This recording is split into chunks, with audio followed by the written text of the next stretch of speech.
E aí, meus queridos, tudo bem com vocês? O vídeo de hoje não vai ser sobre ações, sobre investimento, vai ser um passo um pouco para trás, que seria uma questão de controle, uma mudança de mentalidade nessa questão de endividamento, de inadimplência.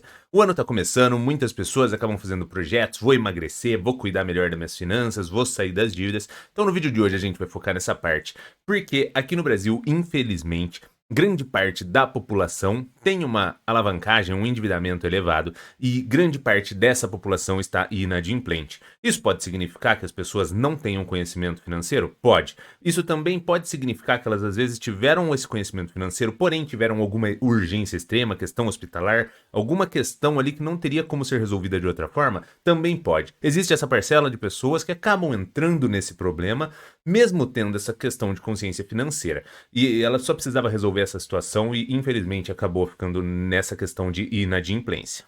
Mas a realidade é que grande parte das pessoas possuem dívidas de consumo, aquela dívida do cartão de crédito, porque comprou alguma coisa ali no impulso, alguma questão que não necessariamente era de extrema necessidade, ela só quis fazer aquela parcelinha lá e daí de parcelinha em parcelinha gerou essa bola de neve. Então a grande parte da população se enquadra aqui nesse lado, que acaba não tendo uma gestão financeira muito apurada, acaba tendo uma dívida de consumo que acaba se complicando. Então, no vídeo de hoje, a gente vai bater um papo sobre esse tema. Se você é dessas pessoas que talvez está nessa situação de endividamento, fica aqui nesse vídeo, a gente vai trocar uma ideia. Não vai ser nenhum vídeo assim que você vai sair daqui e ter uma mudança na sua vida, mas vai ser um vídeo que ele pode ser um canal de transformação. Por quê? Sempre que a gente consome um conteúdo, esse conteúdo ele pode ser um canal de transformação. Por que pode? Porque primeiro que ele precisa ser um conteúdo que precisa gerar essa transformação com o que ele tem ali de conteúdo a ser oferecido, e a segunda ponta é que ele precisa dessa atitude, dessa sua tomada de decisão, para daí sim ele se transformar de um canal de transformação e de fato transformá-la na frente em um resultado, porque você iria adquirir uma informação, transformar os seus hábitos, e aí sim o seu resultado ia ser diferente. Então, para a gente dar início aqui, vamos passar pela primeira etapa. Existe uma fórmula mágica? Meio que não. Depende caso a caso, você precisa ir lapidando. Mas o que funciona em quase todos os cenários? São três temas que a gente precisa aplicar. O primeiro deles é o que poucas pessoas acabam olhando. Geralmente o pessoal fica muito focado ali naquela questão de despesa, controlar o cafezinho, controlar uma despesa e tentar alinhar. Isso precisa ser feito? Calma que a gente já chega nessa parte. Mas qual que é o principal ponto? Abrir as torneiras de receita. Ou seja, você olhar para si próprio e pensar quais são as suas competências, quais são as suas possibilidades de aumentar suas receitas, ou seja, de aumentar as suas entradas de grana. Porque se você sobe o seu patamar financeiro, você tecnicamente poderia gastar mais, tanto com coisas relevantes quanto com coisas irrelevantes. E eu gosto de frisar essa parte das receitas por um simples detalhe. Despesa é uma custa que você vai cortando e ela tem um limite. Chega num momento que você não vai deixar de existir para cortar alguma coisa. Já a receita não. A receita você pode começar a colocar uma pressão cerebral, você começa a pensar em diversas possibilidades e é inimaginável a quantidade de coisas que você poderia começar a fazer, coisas que você poderia investir e essa entrada de receita poderia ser multiplicativa de uma forma absurda. Já a despesa, você tem um limite de corte. Então é muito mais fácil a gente olhar para as receitas, para nossas possibilidades, do que talvez só ficar pensando em cortar o café. A segunda parte seria também olhar para essa parte de cortar pequenas coisas, porque sempre a gente consegue visualizar coisas que são irrelevantes, supérfluas e a gente consegue ir dosando. Eu não tô falando para você não ter uma vida onde você tem alguns luxos e lazeres, não é isso. Mas se você se colocou nessa situação de talvez inadimplência, de endividamento, mas você precisa passar por esse processo, cortar algumas despesas, talvez momentaneamente, ou talvez mantê-las por um espaço de tempo maior. Então, quando você potencializa as receitas com o primeiro passo, aí no segundo você começa a podar todas as coisas que são irrelevantes e supérfluas por um curto espaço de tempo, ou talvez por um espaço de tempo maior, depende do tamanho do buraco que foi cavado. E a terceira ponta seria uma gestão dessas dívidas e gestão desse recurso. Você agora precisa. Se você vai aumentar suas receitas e controlar melhor suas despesas, você precisa saber lidar melhor com essa gestão de recurso, aonde você precisa investir, no que você decide alocar.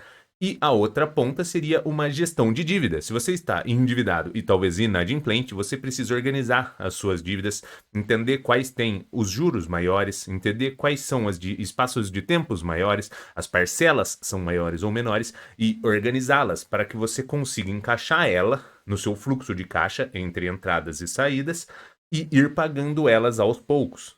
E depois de fazer tudo isso, uma coisa que traz muita transformação Além dessa questão de você olhar para as receitas, olhar sim para as despesas, mas focar sempre na parte da receita, porque ela é inimaginável a sua exponencialização de ganho, e administrar tanto essa gestão de recurso aqui quanto essa gestão de dívida, tem uma questão que é um entendimento sobre o que é investimento de fato. Você pode continuar tomando empréstimos utilizando o cartão de crédito? É claro.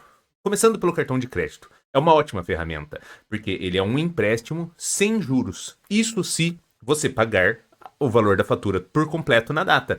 Ou seja, é um empréstimo onde você pode parcelar em um espaço de tempo de 10, 12 vezes sem juros. Os juros, ele acaba sendo oriundo porque você não se organiza de uma forma interessante e acaba ou não pagando a totalidade ou não pagando nada. Aí que o problema começa, porque daí ele se torna um empréstimo péssimo com altíssimas taxas de juros. Então, se ao longo do processo você conseguir se organizar, ele é um ótimo auxiliador na sua gestão de fluxo de caixa, porque ele te permite fazer parcelamentos sem juros. Isso se você fizer parcelamentos que caibam no seu fluxo de caixa, ou seja, nas suas entradas e saídas, e você consiga honrá-los. E a segunda ponta é na questão de empréstimos e financiamentos. Como que você precisa olhar para isso? Você sempre tem que pensar sobre uma questão de custo ou despesa. A questão de custo seria investimentos que gerariam retorno, e a questão de despesa seria meio que investimentos ali que não trariam retorno. Você tomou uma dívida e ela não retornaria. Por exemplo, digamos que você tem ali uma possibilidade de fazer um empréstimo. Você faz esse empréstimo e compra um PlayStation, uma TV e um ar-condicionado. Isso vai te gerar retorno, a não ser que você seja um streamer gamer ou alguma coisa do tipo? Meio que não, seria mais para o seu lazer próprio. Você está tomando um empréstimo para gastar com despesas que não gerarão retorno, ao menos financeiro. Já quando você utiliza, por exemplo, um empréstimo para juntar com algum capital investido, adquirir uma franquia, você pode estar investindo em algo, ou seja, se torna um custo, porque aquilo lá, aquele juros daquele empréstimo, ele vai ser implantado em uma empresa, em uma franquia, em um negócio, em alguma ideia que ela pode gerar retorno.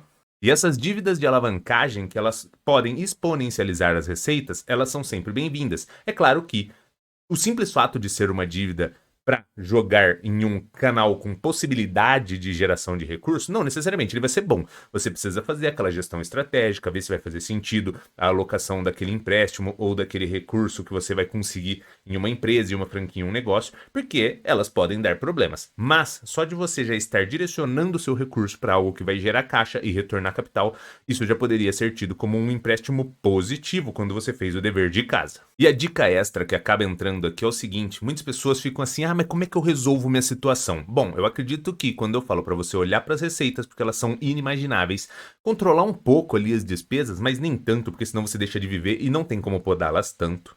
Aprender sobre gestão de recursos, gestão de dívida e entender essa questão de dívidas positivas e dívidas negativas, onde as positivas geram recurso e as negativas só tomam o seu recurso. A gente pode também finalizar com uma dica mestre. Muitas pessoas ficam olhando assim, nossa, como é que eu vou resolver essa parada aqui do cartão de crédito e tal, esse endividamento e tudo mais. É bom você resolver o cartão de crédito e o endividamento? É claro que sim, mas você precisa olhar para a fonte, para a origem. Por quê? Esse endividamento, ele surgiu por algum motivo. Se você olhar apenas para o buraco e tampar ele, como você não resolveu a fonte, esses buracos vão continuar sendo abertos. Então, qual que é o detalhe? Olha para a dívida, vê como que ela surgiu. Foi uma dívida de consumo que você assumiu por não ter essa capacidade financeira. Você vai resolvê-la? Sim. Mas o que você vai fazer além disso? Você vai entender. Bom, então eu estava consumindo demais no iFood, ou eu comprei algo que eu não conseguia pagar, me enrosquei. Então você vai vir na fonte, você vai gerar um aprendizado e uma transformação em cima disso, vai resolver o seu problema, e aí sim você tampou o buraco e tampou a origem. E aí esse problema ele não se tornará recorrente. Eu espero que esse vídeo tenha sido útil para você. Não foi um vídeo para te dar a fórmula mágica para sair das dívidas, mas é mais um vídeo de opinião para mudança de mentalidade, e eu acredito que sim, se você utilizar essa informação, colocá-la em prática, começar a ter novas tomadas de decisão, o seu resultado vai ser outro, e com certeza esse vídeo, que é apenas uma opinião, um bate-papo, ele vai gerar uma transformação positiva para você. E para quem está em dívida, você sabe, a dívida rouba sua paz, rouba sua energia, muitas vezes rouba até sua família. Então, é bom você olhar com muita força para todas essas possibilidades, resolver logo esse problema, porque se a dívida rouba tudo isso, o fato de você não ter dívida e ter sobra de recurso, ele meio que potencializa tudo isso. Você vai ter uma família próspera, uma família feliz e você vai estar cheio de energia, porque se a dívida rouba, a prosperidade te enche de energia. Então é muito positivo para você e para sua família de modo geral. E se você curtiu esse vídeo, comenta aqui embaixo. E se você ficou com alguma dúvida que eu não respondi, manda aqui também, que com certeza a sua dúvida pode ser uma dúvida de outra pessoa e eu vou estar respondendo, e daí a gente vai fazendo esse ciclo positivo de transformação na vida das pessoas. Se você curtiu o vídeo, senta o dedo aí no like, se inscreve no canal e compartilha com a galera para o canal crescer. Era isso e abraços!